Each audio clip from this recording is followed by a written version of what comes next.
Hello, all you positive heads out there. It's so good to be back with all you beautiful reflections of the one source consciousness that creates and animates all things. If you're new to this podcast, of course, we are super happy to have you here, and we just ask that you bring an open mind and heart to your listening experience and to be prepared to explore vantage points that I'm convinced will help shift or solidify your current understanding of the ultimate nature of reality in a way that is extremely empowering. Speaking of exploring powerful perspectives, I'm super excited to announce the release of my very first book, The Golden Key: Modern Alchemy to Unlock Infinite Abundance. If you're ready to alchemize the circumstances in your life so that your abundance expands to an entirely new level in 2021, head over to goldenkey.gift to download the audio or ebook as my gift to you by using the code POSITIVEHEAD.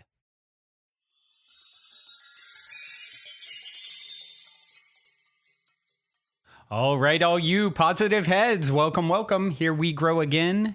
It is a magical Monday here in the studio as I record and observe and co-create with each and every one of you that is tuning your beautiful brainwaves in, because the observer is the observed, as Krishnamurti once said. And this is an extension of you. And the conversation that I want to have on this show that is an extension of you is one that has been bubbling up a lot in society lately. And that is in regards to the COVID virus and the vaccine, more particularly. Now it's coming up as just a big deal for people who are adamantly for it and people that are adamantly against it and everything in between. And so, it's not a topic I've even touched on, until now. And it felt like the right time to do it, as I just got my second vaccine shot myself. And I know as soon as I say that, there are people out there listening who are like, yes, good job, Brandon. And there are others that are horrified. How could you? Oh my gosh, don't you know it's, this, that, and the other. And to give you my assessment of it, as I've approached most things, when I can look at something and see, I had a lot of vaccines as a child. I've also told the story of not believing in getting sick most of my life, which is why I haven't gotten it up to now. I haven't really felt a lot of any fear, let's say, around COVID. The reality for me is, personally, I was neither scared of contracting it nor scared of the vaccine. And at the end of the day, I decided that, hearing my mother beg and plead for me to get it, and concerns, for my safety. And at the end of the day, it was her urging that led me to ultimately get it. And, I felt like it was an appropriate time to bring it up, because I also have one person that lives at the Mystic Manor who has, started protesting against medical tyranny and not forcing this thing on us. And then someone else who used to live there who's, how could you not, listen to science, and you are leading people to be harmed. And then the person who's against the vaccine, no, that's what's going to harm people. So it's like this mirror, this reflection that's happening. And if we can find a way, and this is just one example of when these sorts of things pop up in our lives, right? Where there's these two opposing views, and both in some way, shape, or form are reflecting each other. So, I'm just using this particular hot topic, as an example of what it points me to, is going deep in, and what is my own truth, and how can I navigate it gracefully and with ease without a lot of reactivity and judgment about someone else's perspective on it. I can see why someone would be concerned about a vaccine that came out this quickly, and in a world where, motivations are questionable, right? I can see why someone would be concerned if you didn't get it, and how it might expose them or their family or their loved ones. And, we need everyone to have it in order to have the kind of herd inoculation, I suppose you would say. And so I can see all sides and all different perspectives. And for me, it's like, how do I find that path of what's true for me, and with non-judgment, like the two opposing parties I just mentioned. And I know there's listeners out there who, are on very end extremes of both perspectives. And guess what? I love you. And and I hear your perspective. I honor your perspective. And at the end of the day, people are going to choose what's right for themselves. And, like I said to my friend, my recommendation to him wasn't to be against medical tyranny as he sees it.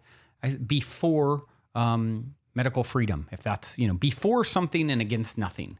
But whenever we get hung up in anger and judgment and fear, at the end of the day, if you can look at how you're navigating it, and if fear is the ruling party, that's the thing that is just really there deeply, that is causing you to act or react or judge or any of those things.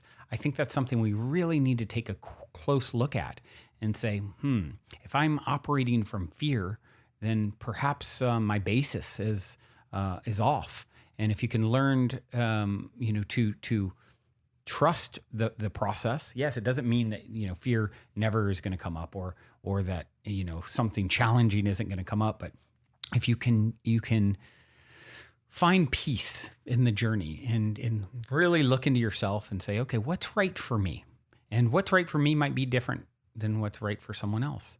And there is so many cases to be made. And at the end of the day, it's part of the thing that keeps life interesting. If we all saw things the exact same way, then it would be pretty dull.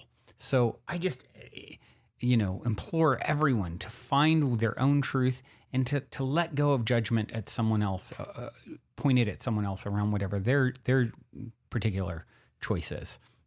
Like I said, for me, I wasn't scared of getting it. I wasn't scared of not getting it. And that's just where I landed with it. I believe so much in my own system and its ability to be good no matter what. I mean, there's people who have walked on hot coals and all kinds of things that are supposed to harm you that it didn't harm you. This is how I feel about a lot of the things like, 5G and all these things. It's like, I personally choose not to give it a lot of fear-based energy. It's like, well, I'm going to give a lot of energy to the idea that I am just going to be good because that's what served me. That, and there's a lot of evidence, like I've referenced so many times that Dr. Bruce Lipton, who's been on the show years ago, who wrote The Biology of Belief, these perspectives actually shape reality.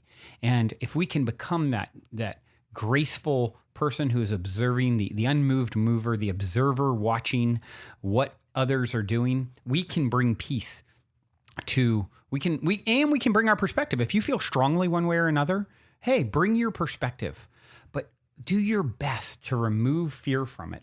Do your best to remove judgment that someone else has landed on a different perspective based off of their own, everyone is acting rational based off their view of the world. And when you can understand that, you can take the personal attack part of it out of it, and that someone is against me or someone is being so inconsiderate. And, it's like, is it the person being inconsiderate who thinks the vaccine's going to make them grow a second head or die or, whatever? Are they being inconsiderate of others? They're in fear of their life, right? So why would we rage and judge and be angry? And it's just such an opportunity. All of these things are an opportunity for us to learn how to navigate gracefully. Before we continue on with today's episode, I'd like to take a moment to share an exciting new development in my world that can benefit those of you who are ready to get out there and travel. If you've been listening to this podcast for a while, at some point you've most likely heard me talk about my personal hero's journey tale regarding the Inc. fastest growing private travel company I co-founded that imploded back in 2015. Well, out of the ashes of that challenging lesson, my brother and I started a new travel company called Hello Vacay, and an exciting new chapter has just unfolded in my travel company saga as Hello Vacay recently secured a huge partnership with the world's largest online travel agency, Priceline. Essentially, due to our past success working with them all those years ago, they have agreed to give us access to their deeply discounted private wholesale booking rates. Our new site, hellovacay.com, is sort of like the Costco for hotel and alternate accommodations because it allows anyone to get access to these wholesale rates, which are up to 50% off the normal booking rates you'll find on all the other major online travel sites. The only caveat is that Priceline won't let us display these rates publicly because they're so much lower than even what you would see at Priceline.com. So to offer them, they insisted that we have a paid membership for people to get access to these much lower rates. And we have decided to give you all a free 1-year membership, which is currently $99 a year and most likely going to go up in price in the future. All we ask in return to redeem this $99 valued free year membership is to help us get the word out by taking 2 seconds to reshare a post about our launch on social media. Once you're a member, you will see that the discounts vary from city to city and season to season, but if you're traveling with any regularity, your savings will easily add up to hundreds or even thousands of dollars a year. I personally saved over $200 in one weekend when I went to Seattle not too long ago. Also, I'm honestly not sure how long my brother and partner will agree to allow me to run this free year offer.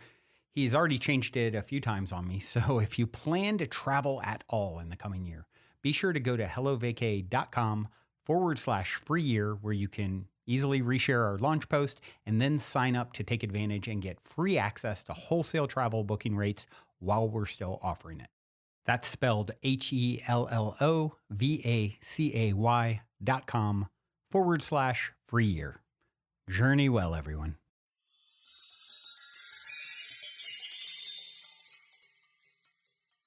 I think of the Zen story that it's kind of similar to the Taoist farmer that I've shared before. Actually, I'll pull it up here about the Zen monk. Zen master here. I'll just read it to you. It's pretty short.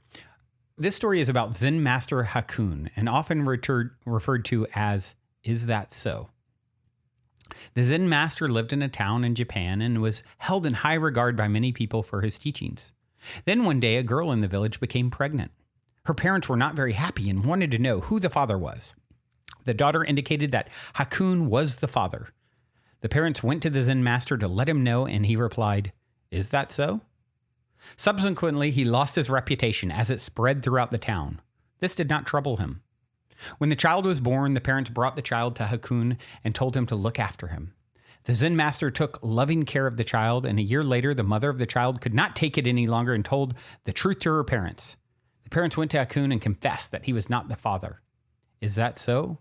is how he responded, and handed the baby over to them. So, I mean, this is an example of someone just rolling. "Oh, you've got an opinion about this? Oh, okay. Is that so? Okay.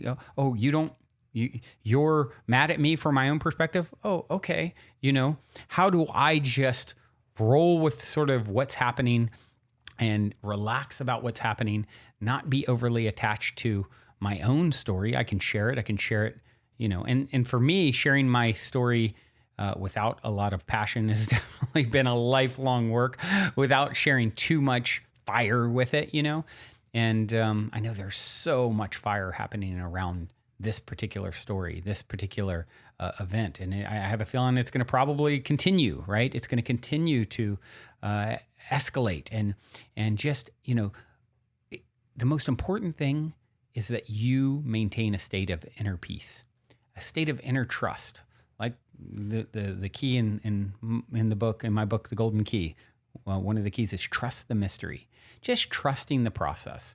What if that's one of the primary reasons for it all unfolding? So you can move into a state of peace and trust, decide what's right for you, decide what's right for, those that you have influence over, or you think rather is right for those, and share your opinion, but take the sting out of it, the judgment, the anger, because when we're judging, it's a testament to our own ignorance about people having autonomy for their own path. Maybe their life path, maybe their soul's journey is to resist getting the vaccine and then get it and pass, into non-physical, be born back into non-physical, leave this place. Maybe it is, maybe so. We don't know, right? All we can do is our best to do what we feel is right for us. At the end of the day, all I can do is work on myself. All you can do is work on yourself. And when we get overly attached to imposing our thoughts on someone else, that's where it gets really, really challenging. And I know in this case, this one's been particularly tricky because it's like, well, if you don't get it, then you put me at risk. And it's like, you got to understand that person is feeling they're at risk by taking it. So it becomes a mirror, right? And, at the end of the day, if it works, you should more likely than not be protected from what they do or don't do. So yeah, just thought I would share this because it's been bubbling up with, in my field. And I just wanted to bring it to the forefront in the hopes that it brings some relief to those of you who are really overly stressed about this. This idea and tapping into this understanding and knowing that everything is always happening in divine order. All of these challenges are blessings in disguise. They're happening for society to grow and expand. Smooth seas never made for a skilled sailor, and we all came to be skilled sailors. So instead of resisting, it's like think of it as going to, your soul has sent you to into the game to practice, right? To grow, to learn, to get better at navigating the seas of existence and eternity. So instead of flailing and screaming and resisting and being fearful about it, trusting that it is happening as because you're so loved, right? It's like this idea, and another thing I talk about in the Golden Key, which, by the way, if you guys haven't gotten the book yet, go to goldenkey.gift and use the code positivehead, and you can get the audio or ebook as a gift. And one of the other things I talk about is this idea that we're in a holographic reality, and all of the evidence that points to that this is, are we getting too hung up and worried about what's happening here? Hey, what if this is a simulation, like Simulation Argument, the famous paper from 2001, Nick Bostrom, I talk about this in the book, and he basically, you read about it in detail in the book, but basically like, a lot of evidence that we're in a simulation, essentially. And what is the point of a simulation? And it's why you have people like Elon Musk and a lot of, the brightest minds saying, yeah, 1 in a billion chance this isn't, a simulation. And so, what is that? Why do we have them in our own reality? Well, if you're going to go be a fighter pilot, they put you in a simulator first so that you can get your chops before you're in the big game where it's the stakes are higher, right? So if this is indeed a simulation, we're here getting our chops. We're here learning how to navigate. And if we get it wrong, or like Rumi said, then death comes like dawn and you wake up laughing at what you thought was your grief. So, moral of this whole episode, point of this whole episode, lighten up about all of this. Lighten up to, regarding this whole situation. The more we become enlightened, the more we become enlightened, the more things feel lighter and the reflections around us are more of what we want to be around. Well, that's all I got for you for today. I would like to leave you with a song from my dear friend Ronit, who actually was on the podcast years back. Met her through the podcast many years back, and we got to be really good friends in 3D, in the hologram, in the simulation. And she's an incredible singer-songwriter, and she just had a record release at the Mystic Manor a few days ago. And this, she played a song that I didn't realize was inspired by me and our friendship. And so, and I love it. It's beautiful. I think you'll love it too. It's called Wide Awake, and I'm going to play it. So yeah, this is Ronit, Roniit. This is her song Wide Awake, and hope you enjoy it as much as I do. Obviously, it has a very special meaning. Oh wow! As I paste the link to it here in the notes so it can be added in, I can see the last 3 numbers are 728, my birthday. So there it is, folks. Glad that you're wide awake. Until next time, journey well. Also, before we cue up today's song, as a quick reminder, don't forget to download the Golden Key audio or ebook as my free gift to you at goldenkey.gift using the Golden Key code POSITIVEHEAD. And please, if you enjoy my gift, leave a positive review on Amazon so others can unlock their lives with the help of the Golden Key as well.